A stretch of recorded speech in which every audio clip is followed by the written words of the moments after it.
Hello, I'm Bob Ross, and I'd like to welcome you to the 26th Joy of Painting series. If this is your first time with us, let me extend a personal invitation for you to drag out some brushes and a few colors and paint along with us on each show, and I'll show you how to do some fantastic little paintings. And if you've been with us before, let me thank you for inviting me back for another series of painting shows. Tell you what, let's get right to it. Let's start out today and have them run all the colors across the screen that you need to paint along with us. While they're doing that, come on up here and let me show you what I've got done. I've got a standard old 18 by 24 inch canvas today, but you use any size that's convenient for you. And I've covered the entire canvas with just a thin, even coat of the liquid white. Now the liquid white just makes the canvas wet and makes it slick and allows us to actually blend color right here on the canvas rather than working ourselves to death on the palette. So let's just take off and do a painting. It's very, very simple. And if you've never painted before, this is one that you can do. Start off with a little tiny 2-inch brush today. And we'll go into a small amount of Prussian blue. Now Prussian blue is a very strong, strong color. So we don't need much. Just pull a little bit out and tap the bristles like so. And that'll assure that we have a nice even distribution of color all the way through the bristles. Okay, let's go right up here. Now then, as I say, the canvas is covered with liquid white, so it's slick and wet. And we can start right up here at the top. And we'll just make little X's, little crisscross strokes, something like that. That simple, that easy. Now it's very easy to go back and make it darker, but it's a son of a gun to take it off. You can, but it's much easier just to start off with a little bit of color, and then you can always add more if you want it. So I suggest you start with just a little bit of the Prussian blue, and then you can add as much as you want later on. We'll add a little more and make it a little darker. Just like so. And I'm going to leave some areas that are sort of open. By that I mean they just don't have much color on them. There. Maybe, about like so. If you've painted with us before, you know that this piece of canvas is your world. And in your world, you can do anything that your heart desires. On this piece of canvas, you have absolute and total freedom. That's what makes it so fantastic. Maybe I'll have a cloud in this one, so I'm going to leave a spot open right there, and we'll just sort of see what happens. There. And you can make this as dark as you want or as light as you want. It really is up to you. We use no tracings or no patterns here. We just sort of let our mind go and our imagination flow to whatever area you want it to be in. There. A few little spots here and there. Something about like it. I tell you what. If you've painted with me before, you know I'm an absolute nut for water. I love water. So while we got this old brush full of some blue, let's add just a little bit more to the bristles like that. Just same way we loaded it before. And let's go right up in here, and we'll just pull across. Start from the outside and pull inward, like that. This will be still water today, I think. So still water is normally flat. A little bit more color, and then pull from the other side. I'm intentionally leaving a little area open right in here, because if everything works just right, that'll look like a little sheen of light that comes right across there. Makes your painting exciting. Now very gently, we can just go across the entire canvas. Like that. And that takes out the little brush strokes and sort of brings everything together. Okay. Now, the most fun part of this whole technique is washing the brush. And we wash our brushes with odorless paint thinner.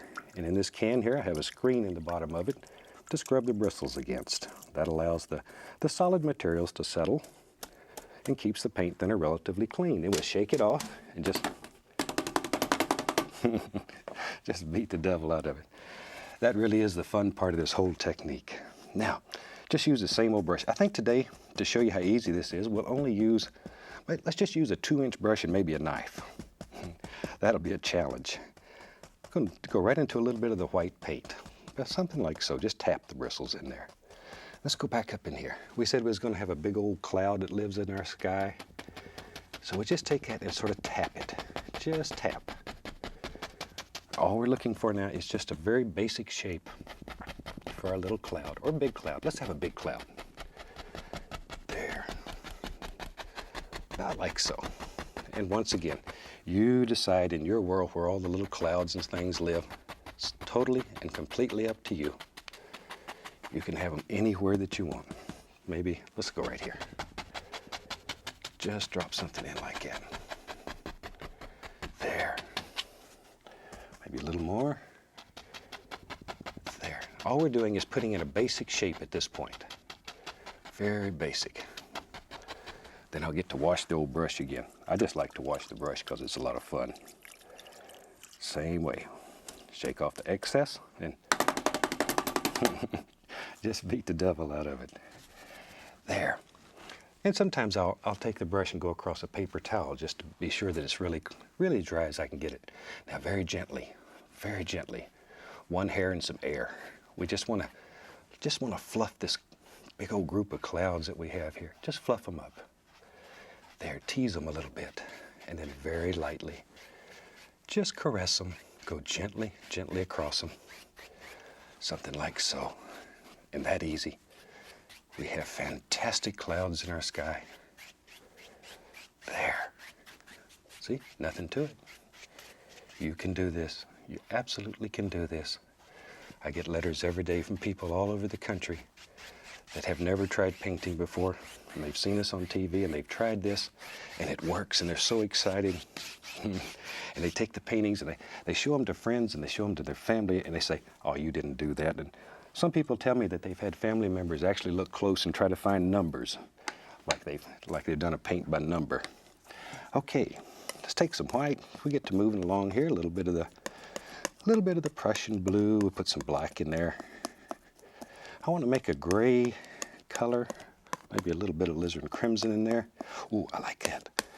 So we have a little crimson, a little bit of Prussian blue, a little black, and a little white. Make sort of a grayish color, but it has a little bit of the crimson in it. I just wiped the old knife on a paper towel. Now then, still using the old 2-inch brush, we're going to just pull it through this color and wiggle it. Just wiggle it. That pulls it to a nice sharp edge. All right, see here, you can see how sharp it is. Very sharp. Maybe in our world back in here, maybe we have some little trees that live far away. Just take the brush, touch, give it a little push. See there? And you decide how many little trees are here. We don't want a lot of detail in this. It's too far away. Too far away. Just want a few little things in here. When you're doing landscapes, things that are far away should not show you a lot of detail. Just like when you're looking at things far away. You don't see every leaf, every stick, every twig. You see indications. You see basic shape, basic color. And that's what we're looking for. Maybe there's a little guy that lives right here in between all these big ones. There, he's a special tree. All right. See there? Something about like that. Whatever. There's another one. And you decide how many trees are in your world. Because each of us will see nature through different eyes. And you should paint what you see. Painting is very individual. That's the reason I don't like to use patterns or drawings on here first. Because I think it restricts creativity sometimes. Just do it. And enjoy it. Very quickly you learn to compose as you paint. And that really may be the joy of painting. Same old brush, maybe right down in here, we'll begin filling in. Tell you what, let me grab another brush. I have several going here. I want to create a little mist down here. There, see? As you're painting, if you don't have drawings and stuff here, you begin to see things. And this looks like a good place to have a little misty area. So just by tapping the base of it, look at that. Lift upward. That easy. Now then we can come right along in here. Now see, it stands out now because you have that little misty area. You can just put a little thing right in there like that. Wherever. Watch here. One of the greatest things in this technique is reflections. I want to reflect those trees right down into the water. So you just pull it straight down like that, then go across, and we have instant reflections. That easy. Just like that. There. All right. Take the knife. I'm going to take a little bit of the liquid white and put a little titanium white with it. I want this to be a little bit thinner than just straight titanium. Go cut across, Okay, let's go up in here. Get a little roll of paint, and with a knife, we'll just cut in a little water line. Something that lives right along in here. About like that. See how easy that is? Now, water lines in your painting should be basically straight. You can go anywhere you want to go with them, but because the water's flat, they should be basically straight at all times, or it just won't look right. It'll look like your water's going to run right out of your painting. And it's bad when you have to tie a bucket on the side of your painting to catch the water. It sort of offends people when they look at your paint. There. All right. Now then, let me wash the old brush again. I really just like to wash these brushes. There. Shake off the excess. And just cover everything in the house. Time to get crazy now. Let's take Prussian blue, midnight black. I'll put crimson in there, some sap green. We'll put some Van Dyke brown. Looking for dark color, and I'm going to mix up a pretty good pile of it. All right. Okay, let me wipe the old knife off. Okay. Now then, let's go back to the old 2-inch brush. I'm going to show you how to make some gorgeous trees using a brush this big. It's important to load the brush correctly. Wiggle it. Wiggle it. That pulls the paint down toward the end of the bristles, and then sharpen it, just like you would a fine knife. There you go. Okay, let's go right up here. Now we got to make a big decision in our world. That's a big decision. There's a tree lives right there. Touch the canvas, and then just with the corner of the brush, begin working back and forth. Start from the center, work outward. Center, outward. See there? And these big old trees, a little more painted, they just live right in your brush. You just have to sort of push them out. Just push them out. And down here, we don't really care. I'm going to have several trees, so we're not too interested. We'll separate them with highlights. And maybe in our world, you're right, there's another little tree. And he lives right there. Right there. See? As I say, down in here, it doesn't matter. You can put this on with a paint roller. We'll start a whole new technique of painting here. Roller painting. All right, just loading the brush again. And let's decide how many trees live in our world. We'll have another one there. Just using the corner of the brush when you first start, and as you work down the tree, you're pushing harder and harder just to bend those bristles down. Something like so. There. Shoot, I gotta have one more little tree out here. Make sure the brush is to a nice chisel edge, very sharp. Maybe this one's got a little bend in him. I like trees that don't just look like future telephone poles. They got character. Some of them, they're like people. Some of them have a few flaws in them. Some of them are a little heavier, some are a little skinnier. Something like so. And some of them maybe have a little tilt in their world, and that's okay. That's okay. There, a little more color. And while we got this on the brush, let's come right into here and let's put us in the indication of some reflections. It'll be right into that big group of trees. That easy. That easy. And we put a little land in there. See, this is all still just using a 2-inch brush. Just putting the indication here of a little bit of land. We'll come back and highlight all of that. There, go across, zoop, that easy. And we have instant reflections. That may be one of the neatest things that happens in this technique. All right, let's take a little white, a little dark sienna, mix them together. Make a nice brown color. Cut off a little roll of paint, and it should be right on the edge of the knife. And we can go up in here, and let's just put a happy little tree trunk here and there. There, something about like that. Now you can change just a few trees into a lot of trees by putting the indication of tree trunks here and there, because we don't know how many trees are behind that. So that's how you make a few trees into a whole forest. You didn't know you had that kind of power, did you? But you do. You do. On this piece of canvas, you can do anything that your mind can imagine. I like trees. Let's make some more. Shoot, that was fun. Load the brush up the same way. This is your bravery test. Maybe one goes right off the canvas on this side. Still just using the old 2-inch brush. And just working back and forth like that. Whew, boy, that is a big tree. That's all right. It's our world, and if we want a big tree in it, we can have a big tree. We can have anything in here that we want. There. Because you can do anything that you believe you can do. And I know you can do this. I know you can do it. There. Maybe. Yeah, we'll have another one that lives right there. There. And in here, once again, we don't care. We'll separate all that with just highlights. That's working so good, we got to do one more. We'll have one more. I like him. This is a good painting to give you some practice using the old 2-inch brush and for making some fantastic evergreens. And what's fun is to do a demonstration. Show your family or your friends how you can do this. And when you drag out a brush, it looks about like what they painted the barn with last week. They won't believe you can do this. There. All right. Something like that.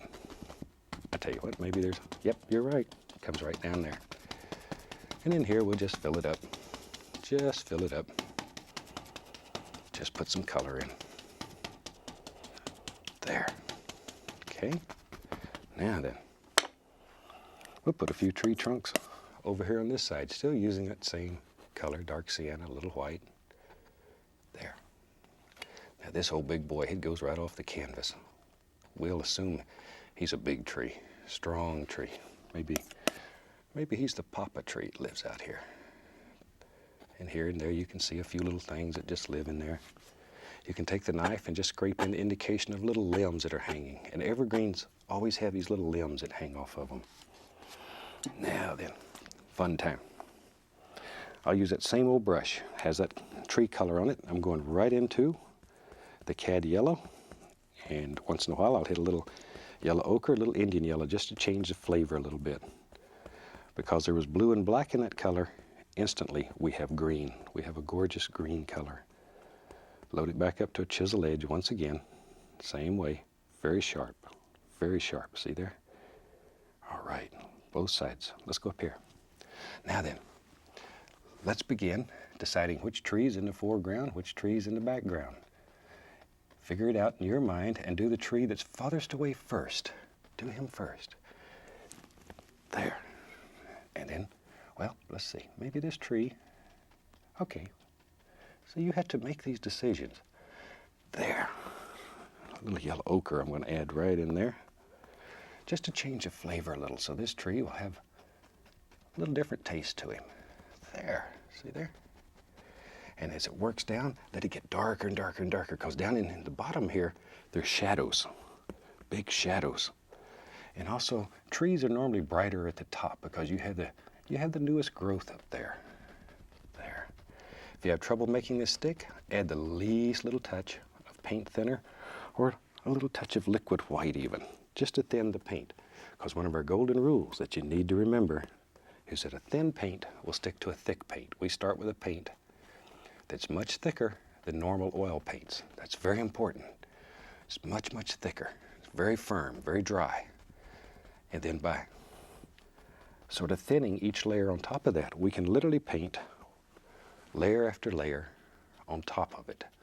But each layer needs to get a little bit thinner. There. So if you don't start with a thick paint, guess what's going to happen? You're going to become a mud mixer. And if you've painted, sooner or later you're going to mix a little mud. All of us have. So really pay close attention to the consistency of your paint. There. Darker, darker, darker. Down in here. Just let it fade right on into nothing. And this will happen automatically because your brush, as you're going down, is picking up that dark color, and automatically it gets darker. Now, let's load the brush different. This time, I'm going to tap it into the color. I'm going to break it open and tap it into the color, giving a little push. Let's put a little yellow out there so you can see it better. Give a little push. That loads a little bit of paint right on the edge. Let's go up in here. Now maybe we said there was going to be some land here. Look at here. Just touch and follow those angles. Think about the lay of the land, or the way the land flows downward. It's most important. There. And normally, in fact, I can't think of many exceptions, water always sets in a recessed area. So usually there's a reason. Usually the land's coming downward. Pay attention to those angles. Pay you huge dividends. There. Okay? See there? You can just make all these little layers of things like so. That easy. Put some on the other side too. That worked out pretty good. Once again, dip the brush into a little paint thinner or a little liquid white. The liquid white will make your color a little brighter. And sometimes that's very desirable. Okay? Sometimes you'd want to keep it very pure. It's up to you. You make the decision. There we go. It's the hardest thing about painting is making these big decisions that you have to make. Because when you have this much power, you have to use it correctly. There. All right. Well, when I go home, I don't have any control over anything but the garbage. But here, I can do anything. Anything. Can move rivers here. There. But work in layers, see? Always start farthest away and work forward, forward, forward. And by tapping, it makes these little grassy areas, and you can make them to where they're soft as velvet. Or you can make them very distinct. It's really up to you. It looks like a nice place just to get a good book and go up there and kick back and talk to the animals. And now, I'm going to pull the brush in a different way. See here? I'm pulling it in one direction. Straight down, pulling it in one direction. And that'll cause it to have a little curve in it. I want to turn the brush so that curves to the top. See it? Let's go up here. Now with that same old brush, I'm going to go right in here, and I'm just going to push in a happy little bush or two. Don't let it slide. Push it. Make your bristles bend a little bit. Look at that. See? Little bitty old tree. It lives right there. Or he can be a pretty good sized tree. Add a little Indian yellow to that, brighten him up. Maybe there's a little friend lives right here. There, see? It's up to you, wherever you want them. I gotta have one on the other side too. That's working so nice I can't quit. Where does he live? Right there, right there. See? Isn't that neat? Did you ever think with just an old 2-inch brush and a big old knife, it almost looks like a putty knife, that you could paint a gorgeous painting like this in a matter of minutes? You can. At first, it may take you a little longer. Don't worry about speed when you first start. Speed will happen automatically. It takes a little time to learn how to load the brushes, but after you've done that, speed will begin coming automatically. See there? We'll put a little bush that lives right down here.